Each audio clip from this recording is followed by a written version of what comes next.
राम कृष्ण हरी.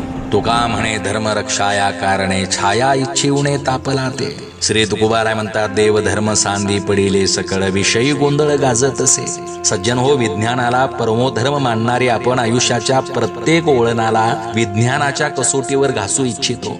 पण जिथं विज्ञानानंच हात टेकले तिथून परमार्थाची शक्ती चालू होते हे मात्र आपण सोयीस्करपणे विसरतो. देहबुद्धी वसे लोभ जया चित्ती आपुले जाणती परावेजे. वर्तमानातील हमदो हमारे दोने आपल्यातील हिंदू म्हणून असणारी संघभावनाच मारून टाकली आहे. म्हणून जागे व्हा. जसा उन्हात तापलेला माणूस सावलीच्या दिशेनं धावतो, अगदी असाच सांसारिक सुखदुःखानं पिडलेला माणूस धर्माच्या छत्रछायेखाली विसावतो हे कधी विसरू नका. तुका म्हणे धर्म रक्षावयासाठी देवासही अटी जन्म घेणे. जय शिवराय.